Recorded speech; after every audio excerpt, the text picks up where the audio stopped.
ახლა კი გადაცემაში სტუმრის დროა გთხოვთ მიესალმოთ ქალი ლეგენდა, ქალი ცეცხლი, სპეცრაზმელების რისხვა, ჟურნალისტი დეა მამისეიშვილი.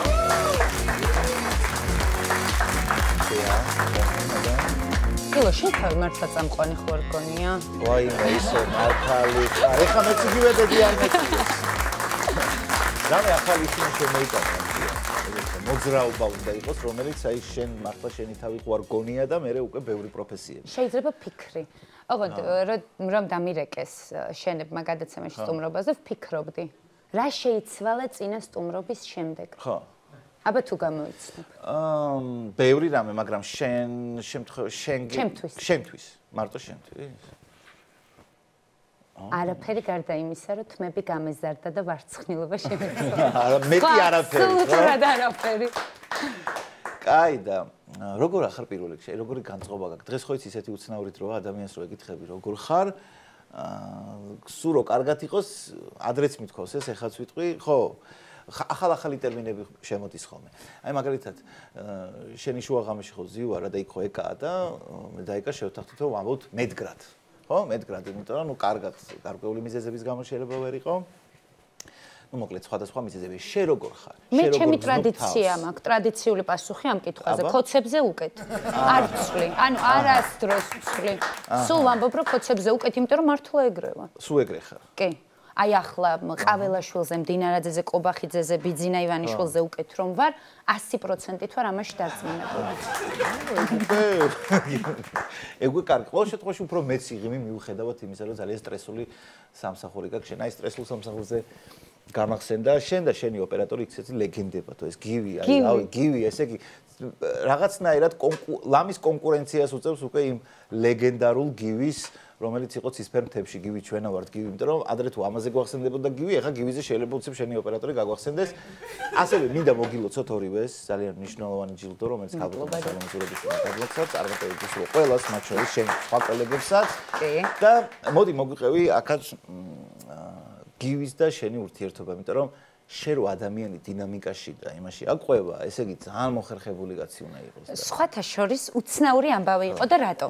გივი ჩვენთან არის ახალი გადმოსული. არ მუშაობდა სხვა არხზე, მუშაობდა და ასეთი ახალი ამბავია, რაც გადმოვიდა.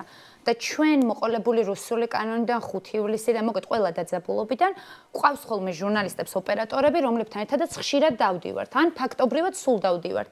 მე გივის გადასარევად ვიცნობდი, მეგობრობდით, მაგრამ ასეთ ვითარებაში ის საგანგებო სიტუაციაში დარბევის დროს გივისთან ერთად არასდროს არ მიმუშავია და აი ერთი დარბევის ღამეს რო ვურეკავ ჩვენ სამსახურს რო აი ოპერატორი ვინ მყავს და გივიო მითხრეს ნუ გივი კი ბატონო მეთქი გივის დავურეკე რომ გაბუს ქონდა ჩვენთვის ეკიპირება ახალი იმიტომ რომ ძველი გაცვდა გაფუჭდა გასაგები მიზეზების გამო და გივი ავუშვი გაბუსთან და გივის აქვს ეს მოკიდებული ჩართვის აპარატი, ავივესტი, კამერა და ელემენტების გარეშე მარტო ეს აპარატურა არის 10-დან 15 კილომდე.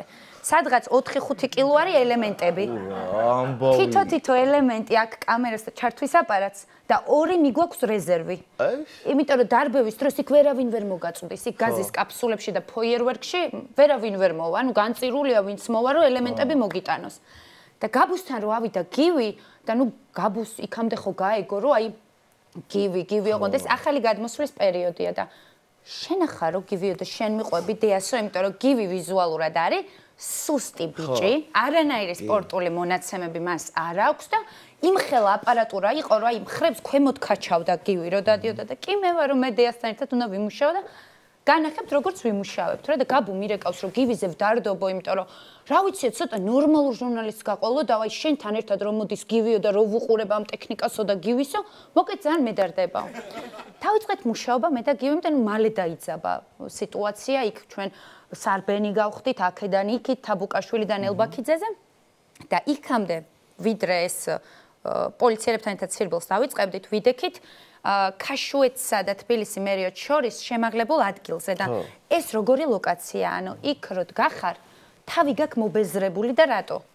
ფოიერვერკს რო ისვრიან აუცილებლად შენ ხვდება იმიტომ რომ დასამალი ადგილი არ არის არის ბუჩქი საიდანაც გამოდის აუცილებლად მოკეთ ის ვერ გიწევს ბარიერი ვერ არის აქედან სპეცრაზმი ისვრის გაზის კაფსულებს და ჩვენ ვართ და ეს ჟურნალისტები ვინც იქ დგავართ, აი ვცდილობთ რომ ერთმანეთი გავამაგროთ, ვეხუტებით ერთმანეთს და მუდმივად ისმის ჩემი ხმა ტელევიზორში რომ გივი სათხარ და რატო?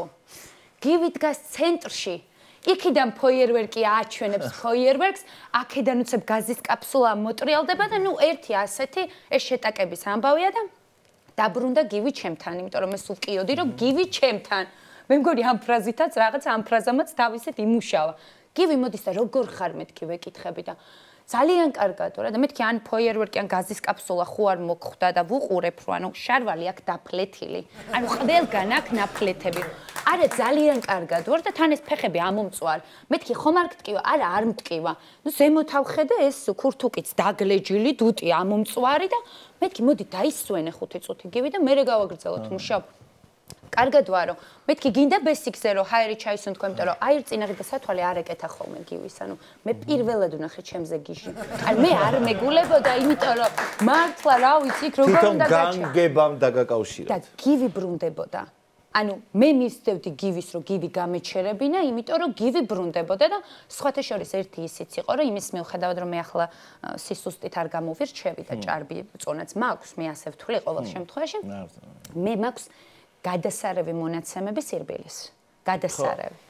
და გივი მაქაც მაჯობა, იმიტომ რომ მე და გივი რომ მივრბოდით, ერთი პერიოდი მე და გივი გავჩერდით, იმიტომ რომ ყველას გავასწარით, პოლიციელებიც უკან მოვიტოვეთ, არა და პოლიციელები უნდა გადაგვეღო და ცოტა ხანს მერე ვისვენებდით, რომ როგორღაც წამოგწეოდა ის გადასაღები მასალა, რომ რაღაც ეთერში გასულიყო. მოკეთ გადასარევად გავუგეთ მე და გივი ერთმანეთს. ხო, არა, საოცარი ქიმიაა. თელი ხამე დღეების განმავლობაში ხარ ხოლმე ლაივში. ანუ ცოცხალ ლაივში ესე და თან სულ აკომენტირებ, თან სულ აპარაკობ, მე დრამატურგია ცალკე, იმიტომ რომ დრამატურგია რომელსაც შენ კი არ დგავ, ანუ მოცემულობა ქნის, ხო? იმიტომ რომ უცებ ერთი სიტუაცია, მე ესკალაცია, მე ისევ შედარებით უფრო ჩაწყნარდება, ისევ ესკალაცია და ანუ რამე კვებაზე ხარ შენ და გივი განსაკუთრებულზე. არა მარტო შენ და გივი, თუ აი რამ ვარჯიშობთ ჩუმად სადმე აქ თავარში რაიმე ის არის ფიტნეს კლუბია, რომელიც მე არ ვიცი და არც თუ აი როგორ უნდა მოახერხო, ეს არის საოცრება. ყველა ჟურნალისტს ეხება, არა მხოლოდ შენ, მე არ მინდა ისე გავიგოთ მარტო შენ, მაგრამ განსაკუთრებულად მინდა, იმიტომ რომ ჩვენ ერთ არხზე ვმუშაობ და გიცნობ და აქედან გამომდინარე. რანაირად? ხო, ასპრიაში ნამდვილად არ დავდივართ. ძირითადად ხარება და შინჯიკა და ჩვენი არ დავდივართ. ჩვენ გვაქვს აქ თავარი არხის ბაზაზე გავდივართ წურთნებს ძირითადად და ისე მივდივართ. არ ვიცი, არ ილევა ენერგია, მეც მაინტერესებს. მე ყველაზე მეტად იმაზე მეცინება ხოლმე და მეც ვერ ვხსნი. ხანდახან მგონია რომ ეს ფილმიც არის ფლით. ანუ ადამიანში რო 9 პიროვნება ცხოვრობს, 9 ერთმანეთისგან დამოუკიდება. უცებ ჩხუბობ, უცებ გამოვიხედავ ვიღიმი, უცებ მეცინება, უცებ კიდევ ყვირი, მერე დავჯდები, უცებ წამოვხტებ, არ ვიცი. ან რო ვიცოდი, ალბათ ვერ გავაკეთებ და ამაში ამბავი რომ არ ვიცი. ყოველ შემთხვევაში გაბუ არაფერს არ აკეთებს, ისეც განსაკუთრებულს რაიმე ან ვიტამინს ან რაღაცას, რომ ჩვენ ესე დავიმუხტით. აჰა. შენთვის ყველაზე საუკეთესო ფორმატი რა არის? აი, არა მარტო ეხლა გეუბნები, არამედ აი პირველად როცა ტელევიზიასთან მქონდა შეხება, რაზე ფიქრობდი? აი, სანამ მოხვიდოდი ტელევიზიაში, რაზე გიფიქრია, რომ რა არის შენთვის საუკეთესო ფორმატი? ჩვენ წინა გადაცემაშიც ვისაუბრეთ ნაწილობრივ ამაზე, მაგრამ კიდე დავუბრუნდეთ და ასევე ეხლა როგორ უყურებ, რა არის შენთვის იდეალური ფორმატი? იმაში რაც ხარ, თუ კიდე მომავალში ფიქრობ რაღაცა სხვა ფორმატებში დატესტო შენი თავი? ახლა ცოტა ფორმატები ამერია, იმიტომ რომ ვერ ხვდები. ვეღარ ხვდები, ახლა ვფიქრობდი იმას, რომ აი ქვეყანაში ეს ვითარება, ახლა მე ილოს შოუში მივიდე, მე გამახსენდა, რომ ამ ბოლო დროს ჩემი ჩართვები კომედიურ ჟანრს გავს, იმიტომ რომ შინაგანად რა ემოციაც მაქვს, ამას ვერ ვიკავებ და შესაბამისად ახლა შენთან ვიტყვი თუ გარე ჩართვაზე ვიტყვი, არა აქვს მნიშვნელობა. ცალსახად გარეთ. ანუ ცალსახად გარეთ. კი. ოღონდ ცხადია არ მინდა იყოს ის პროცესი, რაც არის და ეს რისკი იყოს, მაგრამ მე ვერ ვხედავ ჩემ თავს სტუდიაში. ანუ ვერ ვხედავ, არ შემიძლია. ერთადერთი სტუდიაში რაც მომწონს არის მონოლოგები, რომელთა წერაც არის ცალკე რაღაცა შემოქმედებითი პროცესი და ნუ მაგ დროს ვარ იზოლირებული და როდესაც აი ჩემს სათქმელს ვამბობ, იმიტომ რომ თავის დროზე სინამდვილეში ჩემთვის გადაცემის მოცემის იდეა გაჩნდა საიდან. რომ გადმოვედი მთავარ არხზე, აშკარად არ ვიყავი ნიუსის ჟურნალისტი. ანუ ნიუსი რა არის? უნდა იყო მშრალი, უნდა იყო დავარცხნილი და რაღაც ჩარჩოში უნდა ჯდებოდე. არც ჩემი სიუჟეტები, არც ჩემი ჩართვები, ის ეპითეტები, რასაც მე ვიყენებდი, რა ფრაზებითაც ლაპარაკობდი, ნუ არაფერში არ ჯდებოდა და გაბუმ დამიბარა და პირდაპირ მნიშვნელობით მითხრა, რომ ვინაიდან არაფერში არ ჯდება ის პერფორმანსები, რასაც აქ ადგილიო, მოდი ჩვენთვის იყოს სივრცეო, სადაც რაც გინდა ის თქვი, რაც გინდა ის წერე, რომ რაღაცა ეს დაცალო შენი შინაგანი ემოცია, რომელიც გაგვსვა. აი, ასე გავხდე სინამდვილეში გადაცემის წამყვანი, რომ მელაპარაკა რაც მინდა. და ისე ის ვერ გადაგარჩეს ჩვენს ახლა შე რო თქვი რომ გარე თუ არა ქუჩაში გამიგე ხა ფაქტიურად დეა მამისეში მოგვითხრა რომ მისთვის ყველაზე საუკეთესო ფორმატი არის ქუჩაში და მაგიტომაც არის რომ მე გამოგდის ეგრე კაჩაობა სპეცრაზმელებთან შენ მართლა შენი თავის სპეცრაზმელი ხო არ გონია და რაღაც და სხვათა შორის ახლა სიყვარულზე და გაგებაზე რომ ვსაუბრობთ და მათ შორის ჟილკაზე ისიც უნდა გავითვალისწინოთ მე საიდან მოვდივარ ჩემი უძვირფასესი ქალაქი ქუთაისი და ამიტომ ბოდიში ახლა ტიტუშკებს აქეთ ვასწავლეთ. რატომღაც რო ვინმესთან ლაპარაკში ჩაიჯრა, ხო, ეგ თემა. არა საოცრება არ გეტყვი რა. არა, თვითონ ქუთაისში რო აი რო ჩადიხარ ქუთაისში, შენ ახლა ნახე აქციაც რო ვერ ჩადიხარ. რატო? არ ვიცი, 24 საათია დღეღამეში, ძირითადად 24 მუშაობდა. რო აღარ არის ფიზიკური. დიდი ხანია არ ყოფილხარ იქ. 7 თვე. 7 თვე. მაგრამ ზოგადად როგორი არის ხოლმე განწყობა, როცა ჩადიხარ, როცა იქ ხარ, თქვა ადამიანები ხა ხო, ყველა სიამოვნებს, როცა ვიღაცა თავისი ქალაქიდან არის. რა თქმა უნდა, თუ თქვა ქართული ოცნების ხარდამჭერი არ არის, იმიტომ რომ ამ შემთხვევაში მაშინ მესმის, რომ შეიძლება რაღაცა უკმაყოფილო იყოს შენით, მაგრამ აი როგორი განწყობებია, როცა თქვა დადიხარ ქუთაისში, ქალაქში, ქუჩაში. სხვათა შორის ქართული ოცნების მხარდამჭერების თუ ასეთი შემორჩა ოცნებას, ქუთაისში მე მაინც უყვარ, იმიტომ რომ თავარი არის იყო ქუთაისელი. შემდეგ მოდის იქ ოცნება, ნაცი, ვიღაცა არ აქვს მნიშვნელობა. თავარი ტესტი ეგ არის ქუთაისელი. იქ არის ქუთაისი და მორჩა. იმიტომ რომ ყველა მიცის, რომ აი ხელისუფლებები მიდიან, მაგრამ ქუთაისი რჩება და შესაბამისად მამა ქალაქი. ეგეთი ამბავია ჩვენ თავს. ქუთაისში ქონია მე შემთხვევა, რომ აი იქ ვიღაცასთან რამე მოქსვლია, რავი ამ ბიჭთან ან გოგოსთან და იქ ცოტა მოგიხდა რა, კაჩაობა, როგორც ამბობენ. ბლატაობა. მე ძირითადად დარბევების დროს ვარ. მაგით დაკავება. არა, ცხოვრებაში არა, მაგრამ ნუ ისე ჩამოყალიბდა, რომ ჩემი ცხოვრება გახდა ჩემი პროფესია და ამიტომ სულ მიწევს, როდემდე უნდა ვღელავდე, მოკლედ აი ამ. ჩემოდია ნებისმიერი ბიჭი შენთან თავს იგზნობს დაცულად. ანუ ხაგენები. ისე რა ეს კომპლიმენტია? აბა, რატო არ არის ძალიან მაგარი, როცა დადიხარ და რამე რო იყოს, მარტო კი არ ხარ. გერძმაო ის ყავს, გვერდზე, ქვია. პარტნიორი. და დეა დამიცავს. არა, ეგ თადეგრე არა, ასე რა თქმა უნდა. თუ რამე ხო წაეხმარები, რამე რო იყოს. არ დასჭირდეს თორე. შენი პროგნოზები როგორია დაახლოებით ხა მაინც მიუხედავად იმისა რომ ჩვენი შოუ იუმორისტულია ჩვენ უკვე შევეჩვიეთ იმას რომ მსვლელობის განმავლობაში ხან ისეთ კითხვებსაც ვსვავთ რომელიც არის აქტუალური სპეციფიური სიტუაცია და აქედან გამომდინარე როგორი პროგნოზები გაქვს როგორ ხარ განწყობილი რამდენად იმედიანად ხარ შენი დამოკიდებულება 29 დეკემბერთან დაკავშირებით 29-ში სხვადასხვა ჩემი დაბადების დღეა და ისე დაემთხვა რომ ჩემი დაბადების დღესე ყაველაშვილმა ინაუგურაცია უნდა წარმოთქვას ასევე სალომე ზურაბიშვილი ალბათ უკვე გამოვიდეს იმ შენობიდან. აი, მოდი აი ამ თემის ირგვლივ ვიტრიალოთ და გითხარი შენი აზრები. გინდა გითხრას და შენი დაბადების დღე ხო 29-შია.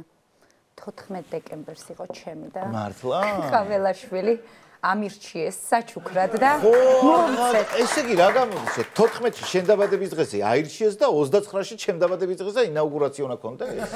და 14-ში იყო დაგეგმილი ნაძვისხის ანთება, მეთქი ნაძვისხე მაინც აანთონ რომ რაღაცა ისეთი იქნება.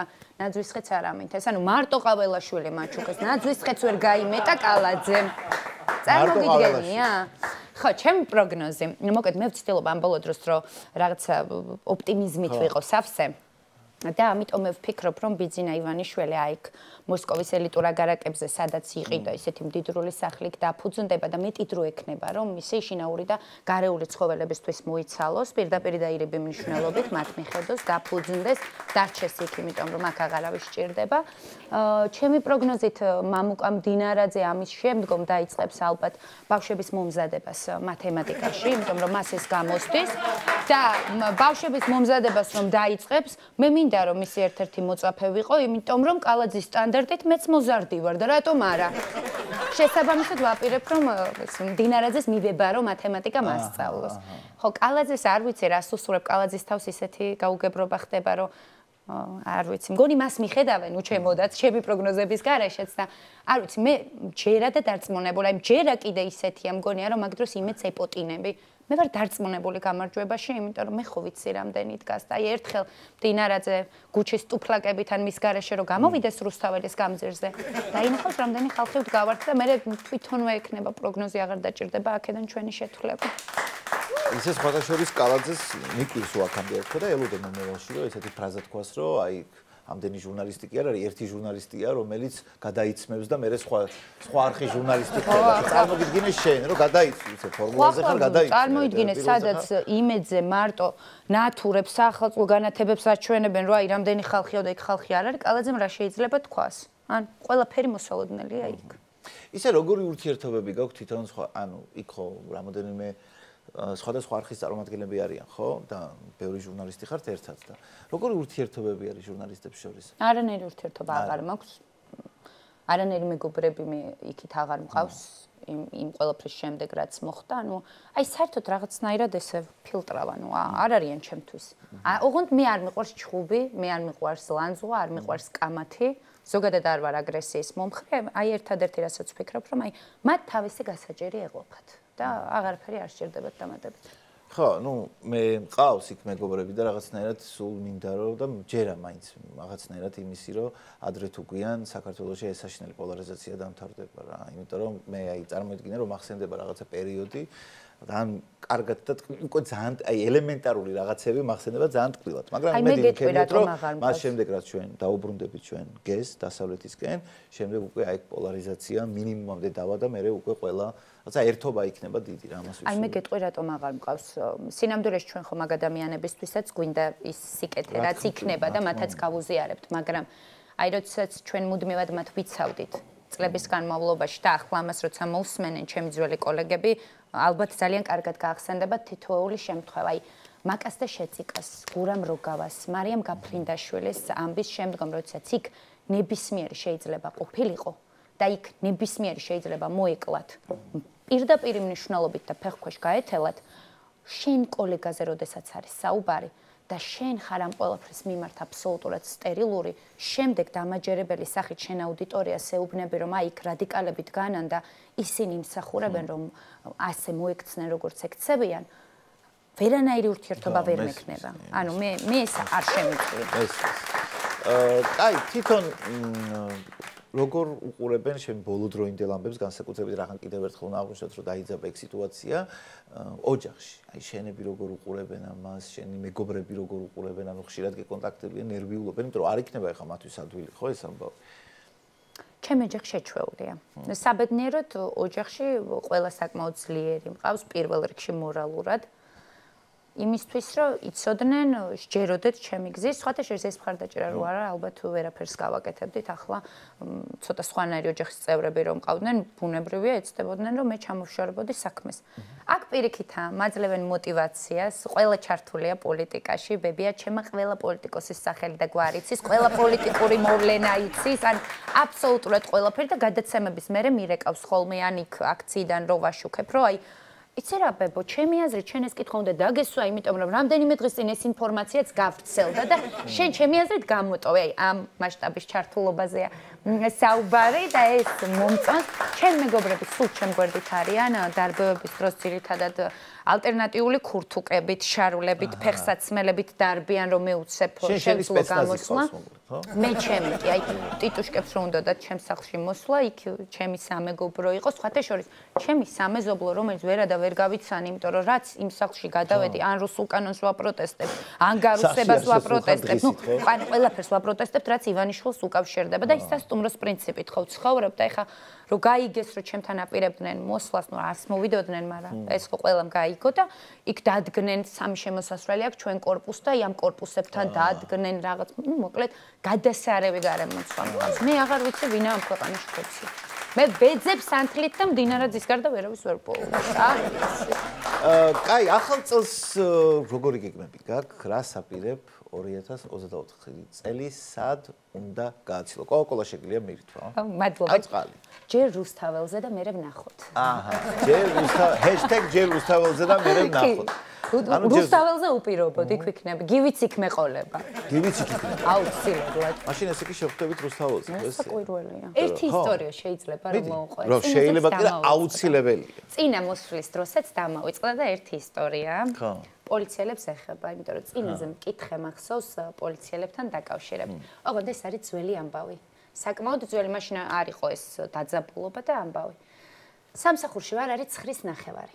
ჯგუფი არის წასული ნატახტარში, იმიტომ რომ მოვიდა ინფორმაცია, რომ ნატახტარში არის სროლა, არის ჩოჩქოლი, დაჭრილი არის ხორცის გამყიდველი. ყასაბი, მოკლედ დაჭრილია, დაცხრილულია ხორცის მაღაზია. ჩვენ გავუშვით ჯგუფი და მოკლედ დროში ვცდილობ, რომ ეს მასალა მივიღო, მოვჭრა, რომ გავუშვა ეთერში რა. კადრები მოდის. იქ ექსპერტ კრიმინალისტები მუშაობენ და ეს კადრები რომ მოდის, ნახე რომ აი ამ ხორცის მაღაზიაზე არის წარწერა, რომ თუ გასული დაგხვდით, დამირეკეთ. და წერია ტელეფონის ნომერი. ნუ ხორცის გამყიდველის ყასაბის, ხო რა უნდა მეფიქრა, რომ ის იყო ყასაბი. მეთქი რა კარგია. ის ახლა საავადმყოფოშიც რომ იყოს, მის ოჯახის წევრს ხო ექნება ტელეფონი და პირველ წყარო მოყვება, რა მოხდა, ვინ დაესხა თავს, როგორ მოხდა. ვრეკავ. მესამე ზარზე პასუხობს. ნუ შუახნის მამაკაცი. გამარჯობა, ნუ გამარჯობა. მეთქი მთავარი არხიდან გირაკავთ ჟურნალისტი დეა მამისეიშვილი. პირველ რიგში როგორ გრძნობთ თავს მეთქი და მადლობა, კარგად, ეს ცოტა გაიკვირვა, მაგრამ ნუ მე ვაგრძელებ. მეთქი თქვენ სად იმყოფებით ახლა სახლში ხართ საავადმყოფოში? ალბათ საავადმყოფოში მეთქი. არა, სახლში ვარო რა და აი ისევა პაუზა პასუხებს შორის აშკარად გაკვირვებულია და ნუ ვერ ხვდები რა ხდება. მეთქი როგორ ასეთი ამბავი იყო, სროლა იყო, ხმაური იყო და თქვენ საავადმყოფოში ხომ უნდა იყოთ მე? არა ქალბატონო დიანო, სროლა იყო, ხმაურიც იყო, მაგრამ მე სახლში ვარ. თქვენ დაგჭრეს მეთქი. და ბოდიში თქვენ დაგჭრეს. თქვენ დაგჭრეს მეთქი და ნუ არ დავუჭო. არა, რას ბრძანებთ მეთქი, თქვენ ხართ დაჭრილი, დაცხრილულია ხორცის მაღაზია და იქ იყო სისხლის ლაქები მეთქი. არა, ქალბატონო დია, სახსალამათი ვარ, ნუ არაფერი მჭირდა.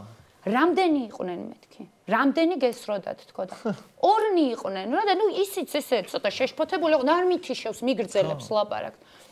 ორნი. მეთქი, ვინ არიან თქო ამოცნობა შეგიძლია თქო. მე უკვე ამოცნობელი მყავსო და რა ქონდათ მოტივი მეთქი? მოტივი, აბა რა ვიცი, დამნაშავეს რად უნდა მოტივიოთ. გამაგებინეთ მეთქი, თქვენ ახლა ზეწოლას ახდენენ თქვენზე მეთქი და ამიტომ ალბათ რა ხდება გამაგებინეთ. ქალბატონო და ვინ უნდა მოახდინოს ჩემზე ზეწოლა? ნუ აი არ ვჩერდები. აი არ ვჩერდები, ის იძახის რომ არაფერი დამშავებია, მე ვეუბნები რომ გეუბნება რომ კარგად იყავი ნახვამის. სისხლია ხორცის მაღაზიაში და მეთქი მომისმინეთ თქო. თქვენ ხომ ხორცის გამყიდველი ხართ თქო, თქვენ ხართ ყასაბი მეთქი, ვისაც თავს დაესხნენ, იქ ფულია მოპარული ხორცი წაღებ. არა ქალბატონო დეო. მე ვარ პატრულ ინსპექტორი. ქალაქ რუსთავიდან ამადა განყოფილების პატრულ ოფიცერია და ნუ ხო ყველაფერი დამემართა, ვერ ხვდები ოღონდ რა მოხდა. ბოლომდე მგონია რომ მატყუებს ეს და რა მოხდა? ინდექსი შემეშალა. ხო არის 5-7-7. მე აკრიბე 5-5-7 თუ რაღაც. და ამხელა საქართველოში მაინც და მაინც პოლიციელთან მოხდი. მე იმ კაცს ვფიქრობდი. და იმას გლაცხოვრება აქ რომ ვითომ არაფერი ისე ხდება სროლები ყოველდღე. ის კაცი რომელიც სახლშია ოჯახთან ერთად ისვენებს და ამ დროს გირეკავს დეა მამისეიშვე თქვენ გესროლეს. თქვენ ბატონო დაჭრილი ხართ. თქვენ რა სიტყვით მაგას არა აქვს მნიშვნელობა და როგორ გძნობ თავს. დაჭრილი ხართ თქვენ, ესე ვიცით ჩვენ და მორჩა. ეს ისტორია მინდოდა რომ კანკა ისტორიაა და ისე სხვა აი მიუხედავად იმისა რომ ესეთი რაღაცნაირად შელაპარაკებები გაქვს ხოლმე შენ და თქვა ძალოვანი სტრუქტურის წარმომადგენლებს ისიც თუ არის რაღაცა თქვა შეხუმრებები თუ გაქვთ ერთმანეთთან ახლა ბოლო-ბოლო გინდა არ გინდა ხშირად გიწევთ ერთმანეთის ნახვა და ადამიანები ხართ ახლა რაც არ უნდა დაძაბულო ხო რაც არ უნდა დაძაბულად იყოთ მაინც რაღაცა მომენტში შეიძლება ხო და რამე როგორი კომუნიკაცია გაქვთ ხოლმე იქ არის მეორე მხარე იმ ყველაფრის რასაც ჩვენ ვხედავთ. აი გააჩნია ნაწილს, აი რომელ დანაყოფს შეხვდები, ამას აქვს დიდი მნიშვნელობა. აი თუ პატრულ ინსპექტორები არიან წინა მხარეს, იმიტომ რომ მათ უმეტესობას ვიცნობთ ახლა რაც არ უნდა ნიღბები ეკეთოთ, რა ვიცი, წლებია ვიცნობთ, ხო? მაგ შემთხვევაში არის კომუნიკაცია, არის გადალაპარაკებები, აი თუ სპეცრაზმის რომელიმე კონკრეტული დანაყოფი გადმოვიდა, იქ უკვე გადალაპარაკებას მე იმას ვერ დავარქმევ ახლა. ძალიან დიდი ტყუილი იქნება, იმიტომ რომ ის ხო ეთერში გადის და რანაირად მოვიტყუო ასე რომ გადალაპარაკებები არ გადაძახი. არ არის. სამაგიეროდ მე დარწმუნებული ვარ რომ მათ ყოველთვის ეცოდინებათ რომ აი მასთან მთხილად იღავი, ანუ შენ იქნები ეგ ვისთანაც მთხილად უნდა იყო. ისე სხვათა შორის დეა, ჩვენ რო გადაცემას წერდით, აი ახლა შოუს რო წერდით მონოლოგის დროს ახასნაირად ყიჟინი ისმოდა და გავედით მე ხალხი და გვაინტერესა ერთი რა ხდება და ეს ყიჟინი მოდიდა რუსთაველიდან. როგორც გავიგეთ, სპეცრაზმი ყოფილა აღფრთოვანებული ბედნიერი იმისგან, რომ შენ იქ არ ხარ. და ხარა, ანუ ეს იციან დაზუსტებით. რა არ ვიცი, საიდან გაჟონა ინფორმაცია, მაგრამ ეგ არ ყვიეს და არიან უბედნიერესები, მოკლედ, მაგრამ რა ვიცი, ალბათ ერთადერთი დღეა, როცა რუსთაველზე გასვლას ვაგვიანებ, მაგრამ მაინც მივდივარ და ამიტომ ეს ყიჟინა ნაადრევია. მე სულ ბრუნდები. დეა, ძალიან დიდი მადლობა, რომ შემოგიდგინე, შემოხვედი, იმიტომ რომ აი ესეთი დაძაბული და ესეთი რთული გრაფიკის მიუხედავად, მაინც მოხვედი და დიდი მადლობა ამისათვის. რა ყიჟინაო, მაინტერესებს. შენი. რა ყიჟინაო. ხოიცა? შენ შეგიძლია გახდეს სპეცრაზმელი, მაგრამ სპეცრაზმელი ვერ გახდება შენ. წავედი რუსთაველზე. აბა შენიც. ყიჟინა ნაადრევი. კი ბატონო. კარგად დეა. კარგად. წარმატებები.